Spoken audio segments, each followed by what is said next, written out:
Hi everyone, welcome to today's lesson, which is a continuation of the last few weeks where we've been looking at figure drawing. This week we're going to be looking at how to add variations in the shadows on figures. So any portion of your figure which is in the dark, basically, that isn't receiving direct light. So last week we were blocking in the shadows and we kind of roughed them in, hatched them kind of lightly. And this week we're going to be developing that. So when we first put the shadows in, we put it in as a relatively even tone all across. Obviously there's loads of variety within each shadow in each form. So we're going to be looking at how to approach adding variation to the shadows. And that will be it for this stage. Pretty much once you've added all the variations in the shadows, if you take your time to do it and you kind of get the drawing to look how you want it to aesthetically while you're adding the variation, you shouldn't have to return to them. You should then be able to just work in the lights subsequently. You might come back and tweak things once you've worked on the lights, but for the most part you'll find that it's enough just to do this stage, then move into the lights. Another sort of slight something else I'll mention is that these stages are all separated in my tutorials, but they kind of can start to combine the more competent you get with your drawing. So this sort of very clear separation and having this kind of cartoon-like division between light and dark is necessary when you're learning, but it won't be necessary as you progress. You'll be able to combine stages once you understand how they work.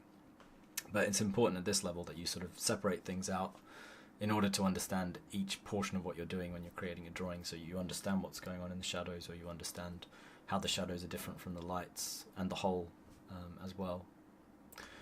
But yeah, let's get started. The first thing you want to do when working in the variations in the shadows is to find the darkest darks, which basically means finding portions in the drawing that are the darkest places within the drawing. If you've just got a straight sort of figure drawing like this, you don't have anything else going on, no local colours. Everything here is kind of quite a light colour. The guy's skin is quite light, the background is white, the box is white, the floor's kind of light. It's only going to be cast shadows and occlusion shadows that become very dark. So usually you'll find the darkest shadows occur in creases or crevices within the figure, or between the figure and other forms, or between two different forms. So very kind of obvious examples of this. Sometimes these shadows are called occlusion shadows, so basically they're areas where no light can reach. For instance, some pretty obvious ones are this little shadow on the box just underneath the thigh is very dark. And it's very dark because there's no direct light being received and there's no reflected light bouncing up. You can see this reflected light here is very light, but as you get deeper and deeper into the crevice made by the leg resting on the cube, the value becomes much, much darker because no light is reaching that portion of the drawing. The same goes for this section here where the arm is resting against the thigh. There's direct light bouncing from different directions and there's reflected light bouncing around the area, but you get to this point here where the crevice becomes so deep that no light can reach it. Same thing here, there's a kind of crevice between the upper thigh and the lower groin. There's a little crevice here where the armpit, or kind of reaching down to the armpit. There's a lot of darker shadows where the head is being clasped by the hand because there's no light reaching that. There's a dark shadow underneath these feet. There's not a great deal of reflected light bouncing around down there. So you can see these are our kind of dark sort of accents throughout the shadows. If you blur your eyes, those accents stand out. The rest of the shadows are generally dark, but they're nowhere near as dark as these crevices and these occlusion shadows. The other part of the drawing that will tend to be darker, and it's not actually so evident on this figure, but it's something that I would reinforce even if it isn't evident in your subject, and that's called the Bedbug Line, which is basically the point at which the division between light and dark becomes, basically the line that divides light and dark. So obviously if you've got a single light source, this actually has two light sources, but the way we're drawing it, as I said last week, or in the previous lesson, we're ignoring this secondary light source and just focusing on this primary one that comes from the right. basically you have this grouping of shadows, and there's this line that divides what is a light, what is in the sort of section of the figure illuminated by light, and what is a shadow, the portion of the figure that isn't touched by light. Now generally, and it goes kind of counter to what you would kind of think of maybe as sort of your first reaction to how form works, but the bedbug line is usually the darkest portion of that turning form.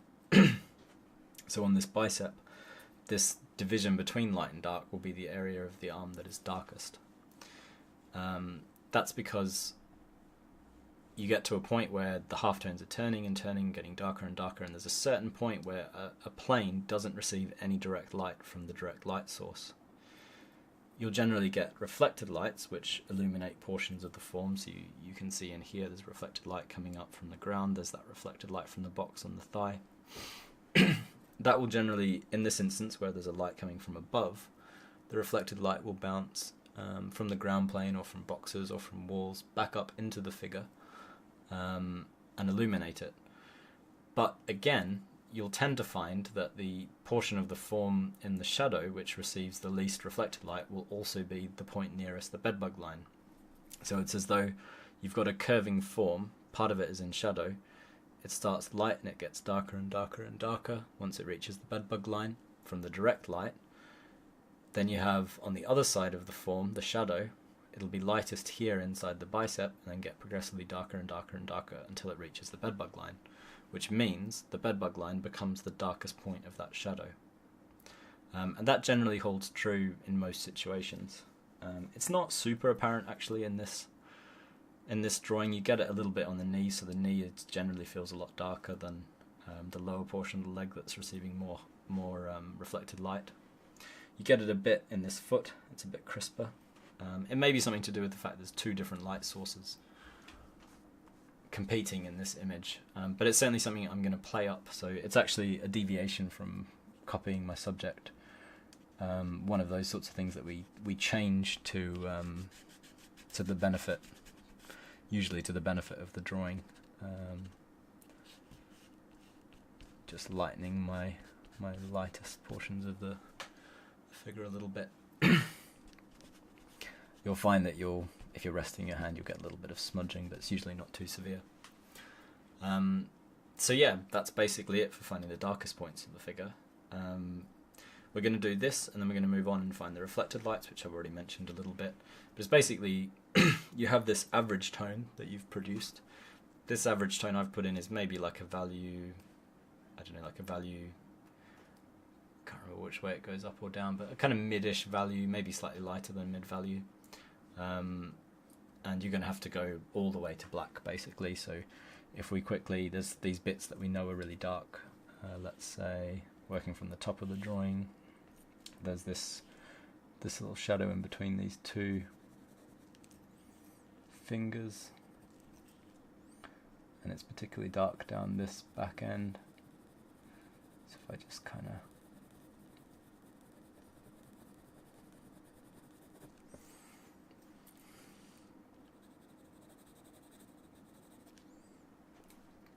reinforce it, you kind of this notch, this dark notch, and that's like the darkest value this pencil's got. Not quite sure what strength lead it is. I'm just using a little mechanical pencil just because it saves sharpening through the process of showing you guys what I'm doing. So you've got this other dark point.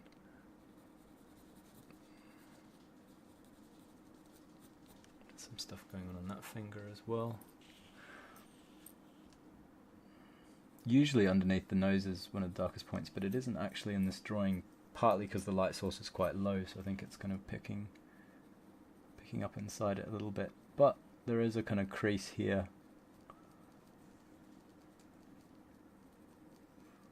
where the nostril meets the cheek.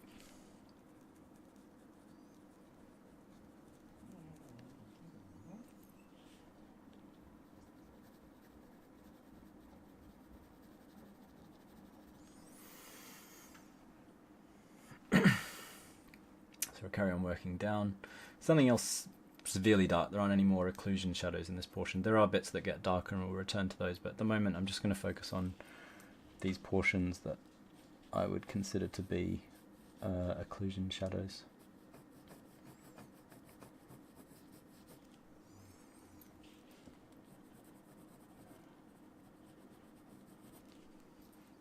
Let's get that one in there.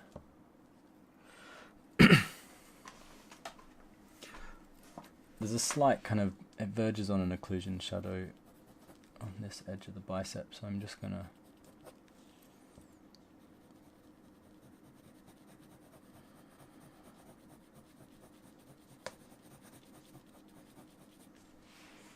reinforce that slightly.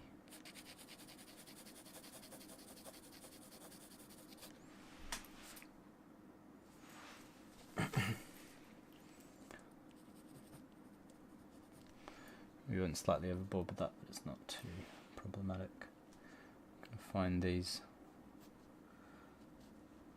rolls of fat as well now.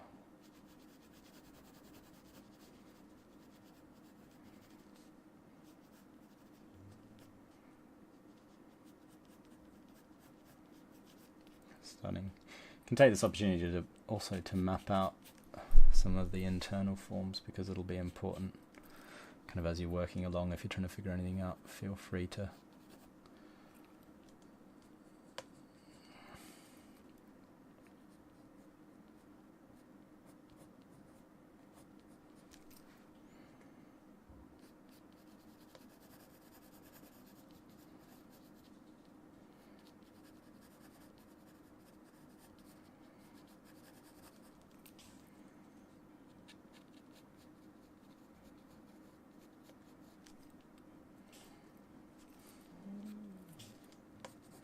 drop down to here.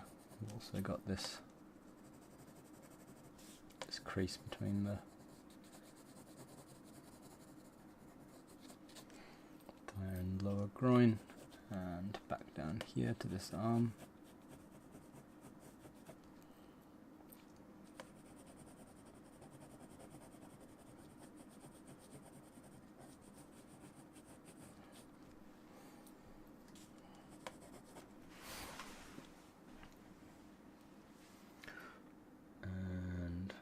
Underneath this leg is an important one that we mentioned.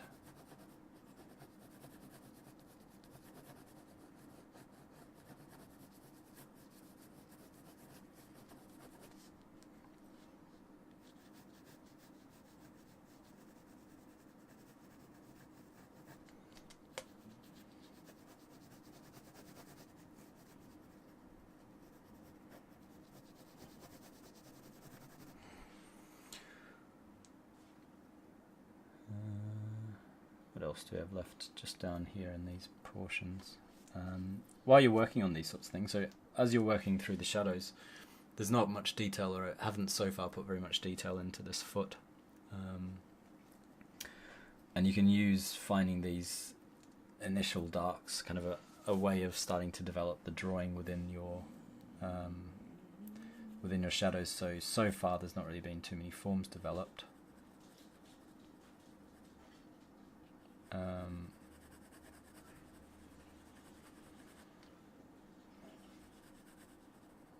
So I can say find the particular shape of these toes or something like that as I go. At the moment it's just kind of, so far all I've had is that sort of flat panel, but obviously at some point I'm going to have to try to figure out exactly what's going on with them, and this is a good opportunity to do that.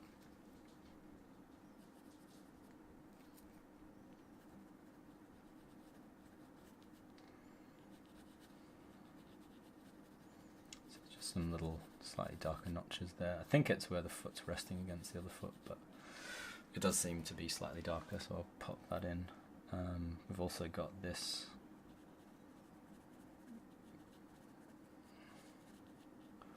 little sort of crevice between the two toes.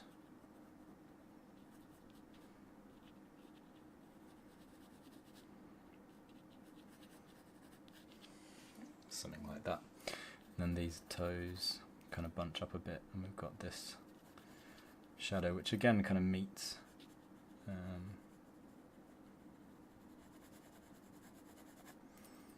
meets the bottom of the foot and kind of blurs into it, just because there's this point where it's not really clear exactly where.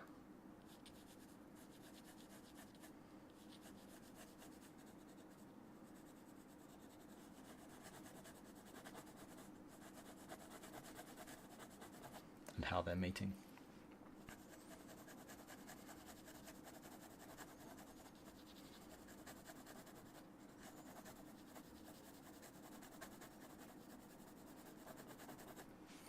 There's a lot of complex forms going on in the meeting of those two points.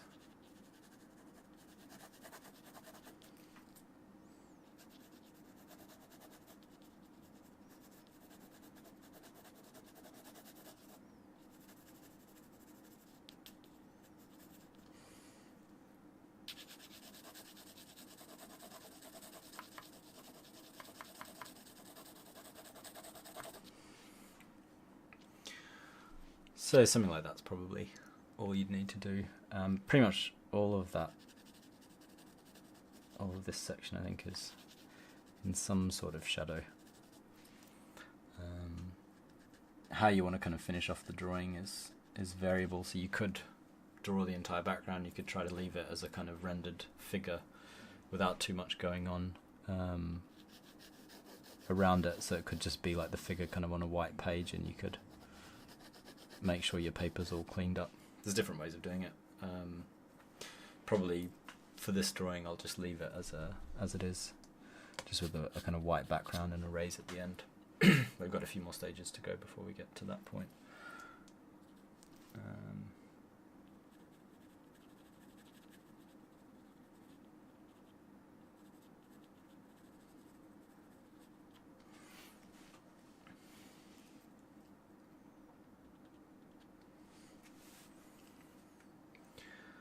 That pretty much does it for our occlusion shadows in this drawing. What we then need to go do is kind of go around and find the darker points due to the bedbug line, and at the same time start to develop the forms within the shadows. So you're kind of thinking about how the planes work. At the same time, we're going to look at reflected lights. So reflected lights are the portions of the drawing that receive light that bounces from one surface onto another surface. So your direct light is the actual light source, and all the rays are coming down in a straight line. Once they hit a surface, say the ground plane, they start to bounce up in different directions, and they scatter around, and they create this kind of diffuse light because they don't quite know which direction they're going, so everything becomes quite soft. So you'll find forms in the shadows tend to be really soft. They don't have crisp outlines, they don't have kind of such defined planal forms as the lights. So you want to keep everything quite soft, but you do want to be aware of the forms. So for instance, there's this kind of side plane of the leg is lighter than the central portion of the leg. There's different planes going on in the knee depending on which angle it faces towards the light or towards the reflected light. You can see there's this stronger reflected light on the bottom of the thighs. It starts to wrap up around, but then it gets darker as it goes up towards the shadow edge, and that's because it's moving, that plane is moving away from the reflected light, so as a consequence it gets darker. And it's the same as when we're working in the lights, it's the same principle. It's just the light source changes because it's an indirect light source and it's bouncing off something else. So you'll see the inside of this foot is kind of casting a little bit of glow on the opposite ankle, compared to, say, the calf is darker. That's just because there's light bouncing off that foot and hitting the calf. So those are the sorts of things you're looking for as you develop your shadows. So as you progress, we can go back up here. We could add a bit of a darker portion for this bedbug line as it goes up and meets the hair. Probably won't do loads on the hair today, just because the difference between the shadow portion of the hair and the light is less clear. There's a lot more mixture going on. That'll be something we'll do in a later drawing. But I will start to go into these fingers, find the bedbug line, kind of reinforce it.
the other thing to think about while you're working on these shadows is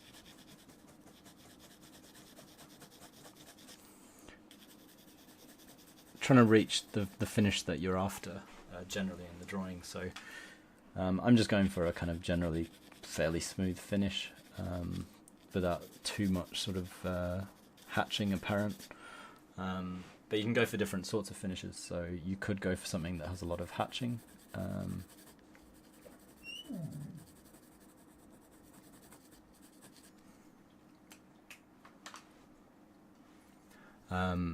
Which would mean you kind of go for a rougher look. You'd maybe start to get your hatching to follow the form.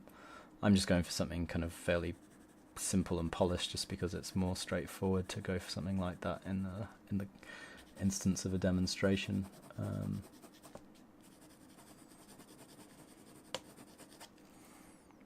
But as I go, I'm filling in as I'm darkening things.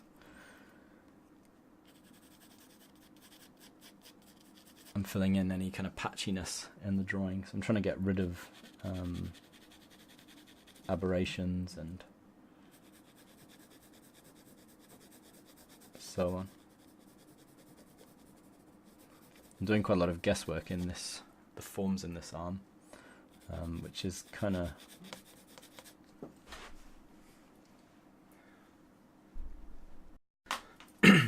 tricky to do when you're first starting out with your life drawing, but it's worth a shot if you kind of just think about what's going on, what would potentially be going on in the forms. In this instance, I've got this strong reflected light, but I can kind of make use of that to think about how the reflected light might work. Have a little bit of an occlusion shadow there actually that I missed, but then directly underneath or above that occlusion shadow it's going to get a little bit lighter because you've got light bouncing up into the bottom of the elbow from the top of the thigh. So those are the sorts of things you want to be thinking about as you're working on your shadows, or observing if they're there. Obviously, hopefully you won't have to be doing something as complex as shifting around what's going on in the... I'm actually going to fill that in. I think I left it because it was an interesting shape, but it doesn't quite make sense in the context of this lighting setup. So you'll see, to remove kind of small points of dark, I can turn my eraser into kind of a lighter pencil. So basically, if you make it into a point, you can kind of remove little bits and pieces. If you're working with a hard eraser, you wouldn't be able to do that, so I recommend generally rely on you're better off relying on a kneadable eraser. It can be a lot more precise.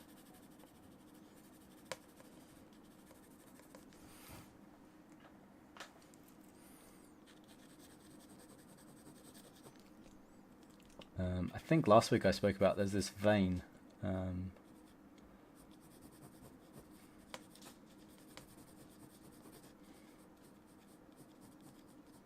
which runs down that edge of the arm and makes for a pretty crisp bedbug line. So I'm just going to emphasize that.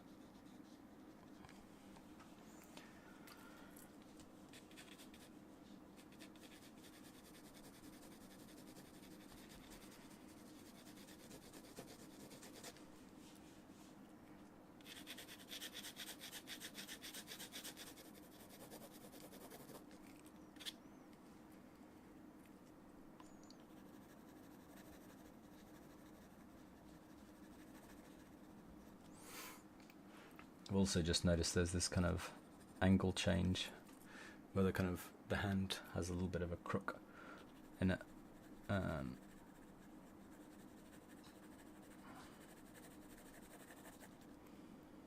Which kind of reinforces the sense of that the hand as a form kind of jutting out at a different angle from the wrist.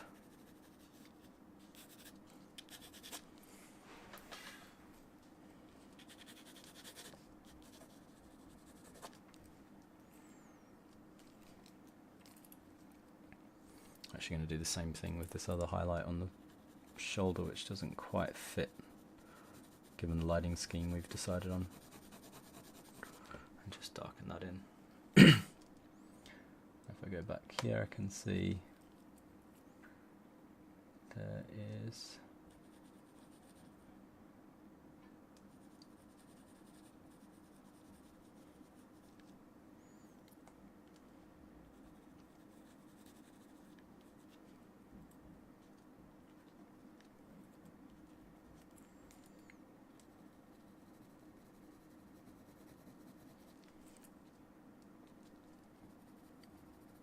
sort of texture and some darker portions here.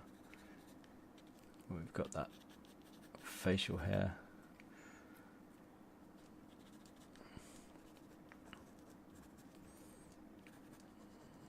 And the lower portion of it there where the chin is. It's a bit darker, so we'll go for that.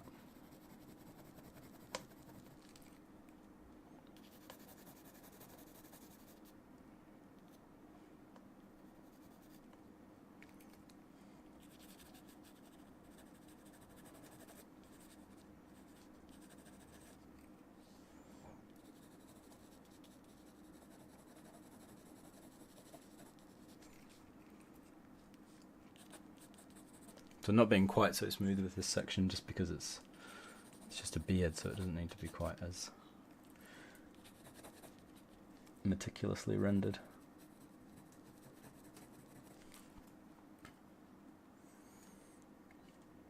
I'm also thinking that some parts of that beard are actually in light rather than shadow. To be honest, quite a lot of it's probably actually halftone, but I blocked it in as a shadow initially. Possibly this bit is actually a bit of a shadow, or at least it works quite nicely if it is. No, that's actually halftone.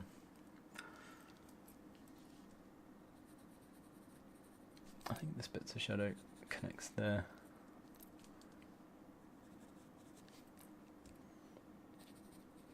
And angles back in. Something like that I think works pretty well. Pop back up here.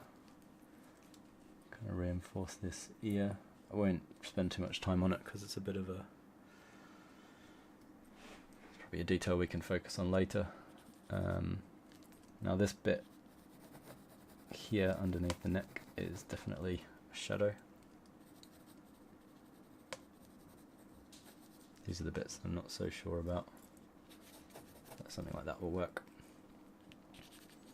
So I can start looking at these forms here, how they connect to one another. Make that a little bit of a bedbug with a lighter portion, kind of bending back in again.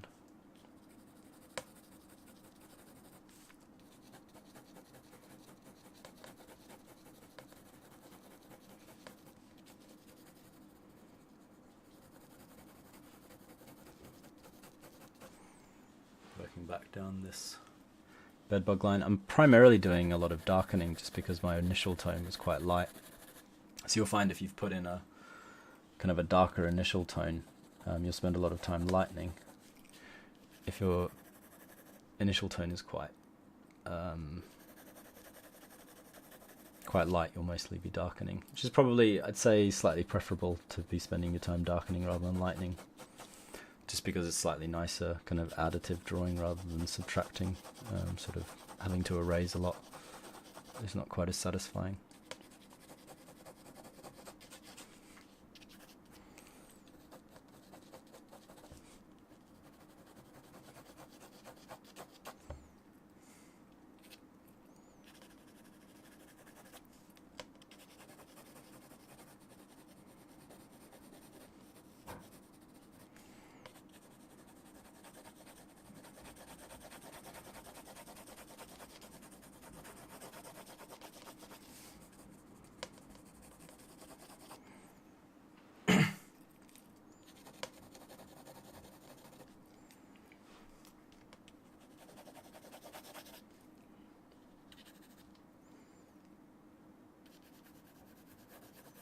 Top of that shadow on the thigh is quite light because it's kind of got some bouncing light and then gets progressively darker.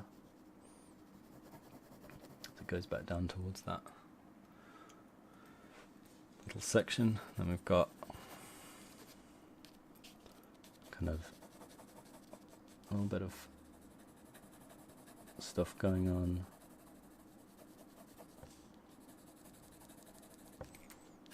in this chest, so a little bit of a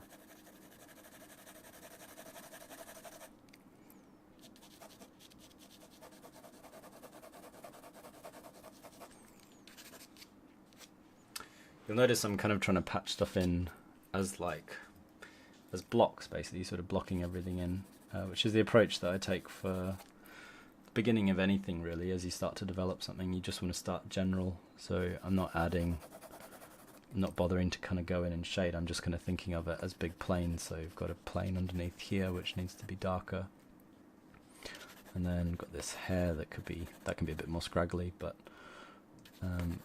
we then want to create this sense of a roll coming out.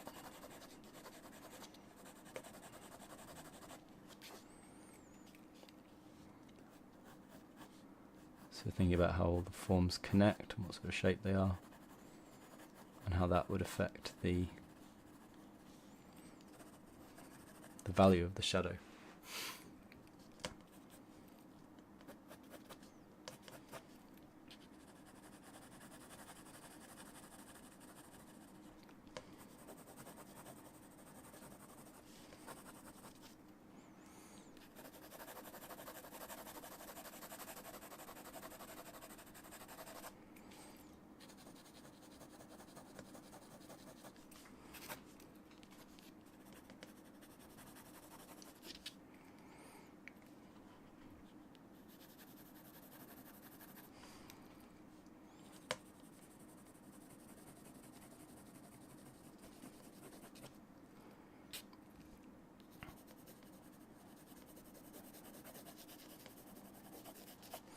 So this hand stands kind of slightly pronounced from the box below it, partly just because the either edge of it gets slightly darker as it kind of turns around, slightly lighter in the middle, and a little bit darker at the top. It's kind of generally darker than the arm above it. Again, similar to this hand, it kind of bends down, so you end up with this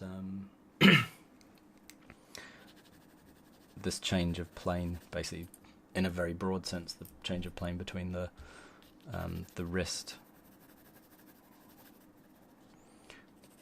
and the hand as it kind of bends down.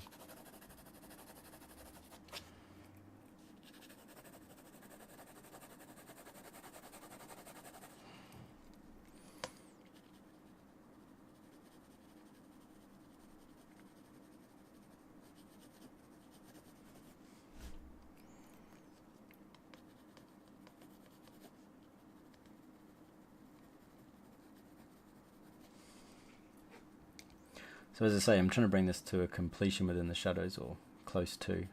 So while we ignored them in the first few stages, we can go in and start detailing these aspects of the hand, fingers, making a bit more specific what's going on amongst them.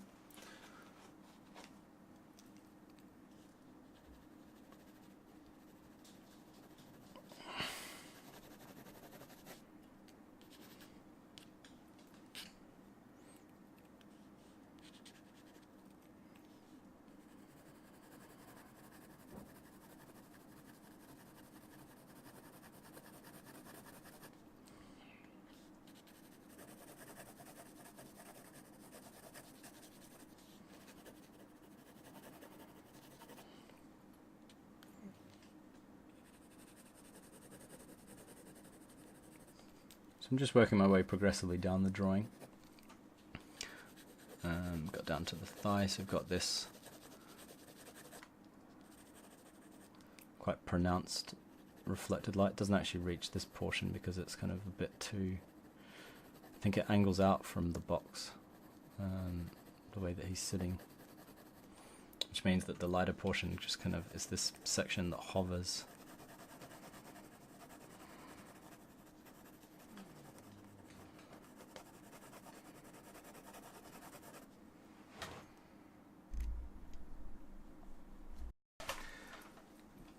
In this point just above the box, So I'm actually going to exaggerate it slightly because it is quite bright on the reference. I might have to tone it back, but we'll see.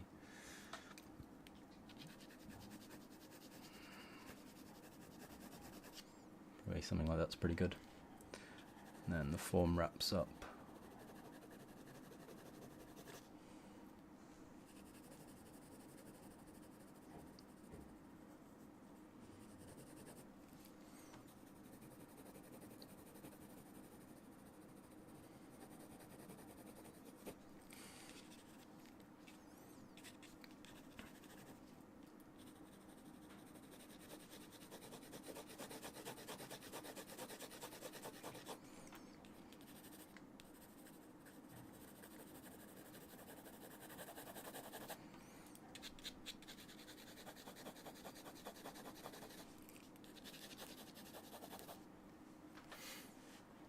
So as I get down into the legs here, there's not going to be as much reflected light, genuine reflected light.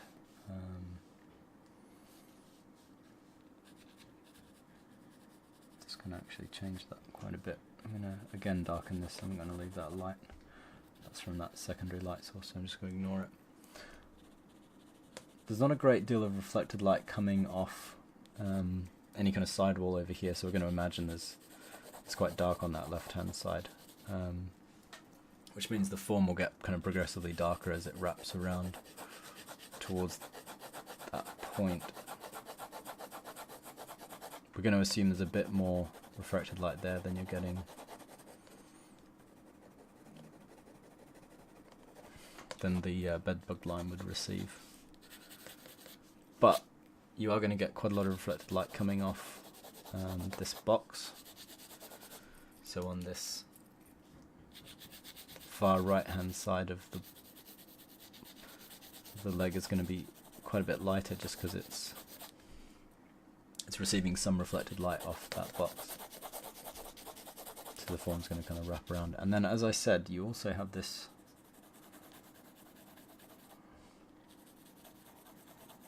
point here where the foot is actually casting a little bit of glow onto the lower portion of that far foot, so that the nearer foot is casting a bright kind of light.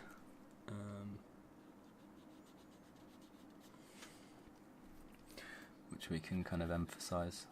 So I'm just going to find that.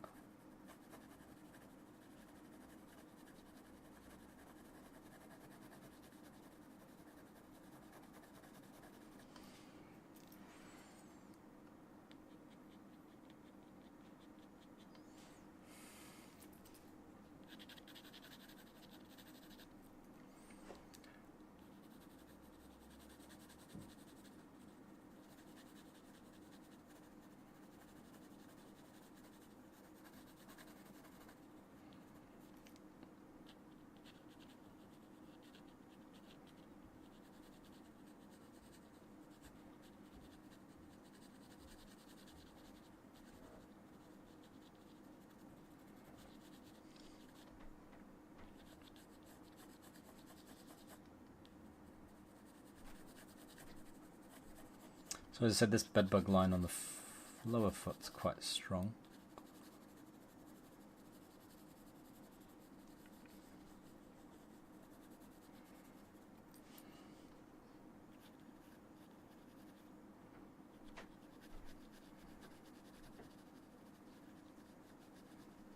Shadow there I missed first time round. Got these kind of wrapping creases which are also shadows.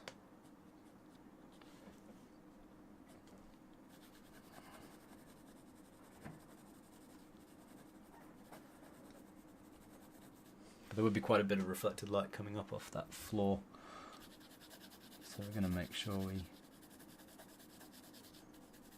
take heed of that. As we come up, we're kind of coming to the end of our kind of major variations. Probably enough for this video for you guys to get the idea. Just turning this leg around, so it's quite a soft shadow, this one. It kind of diffuses out. Not entirely certain why, but it works quite well in the context of it.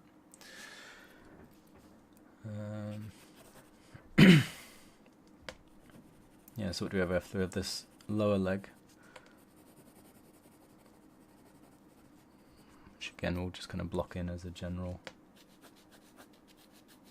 Got this leg here that really only, it gets a little slightly dark accent just because the hair at the edge of it, but it does need to be generally darker, so I'm going to darken it. I'll probably darken the box as well, but for the time being I'll just go for the leg. Again, this side here, the way it's wrapping around isn't going to catch a great deal.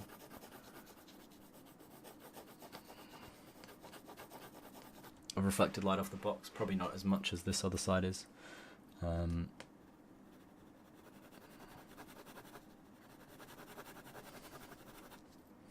This knee is generally quite dark.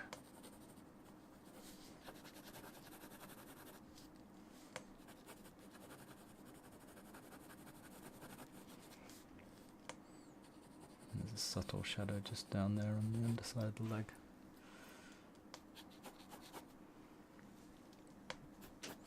But this side of the leg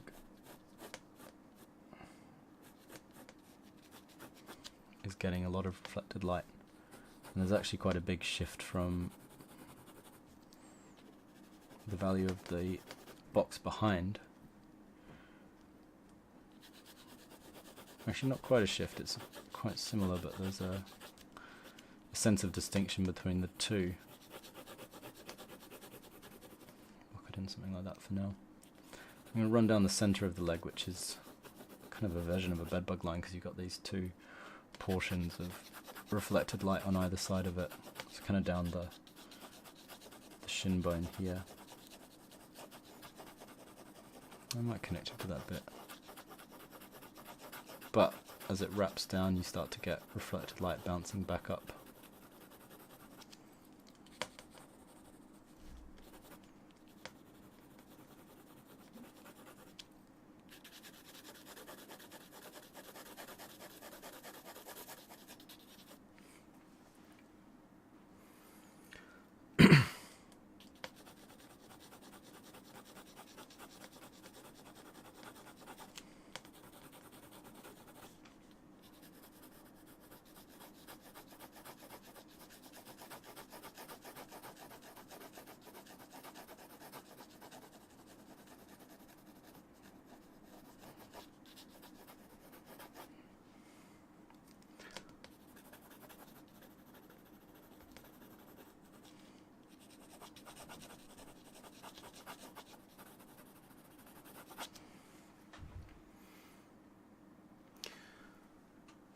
So yeah, something like that's pretty sufficient, I would say, for our initial variation in the darks. It's pretty detailed. I mean, you could probably leave it as it is. I would go back and rework a lot of sections, I think, but it's an alright kind of level of finish, depending on how much time you have. I'm going to leave it like that for now. And we'll revisit, we'll have a finishing lesson, basically. We'll talk about how you can kind of reassess things and correct them once everything's in, because it can be difficult to judge how well the shadows are working before you get the halftones in. So next lesson we're going to be looking at adding halftones, kind of the massing in the major halftones, and then we'll maybe have one or two lessons after that where we look at smaller forms, and probably one where we look at small forms, and then we'll go back and look at kind of subtle texture and altering things based on how stuff's developed. But for the time being, that's what we're going to do. Hopefully it's interesting. You can always check the document on the blog or on OCAD if you're a subscriber to OCAD. If you are a subscriber and you've tried your hand at this exercise and it's kind of progressing, get in touch and I'll take a look. I'll be keen to see how you guys are doing. And if you have any questions, just let me know. But yeah, hopefully that was interesting for you guys. I'll see you soon.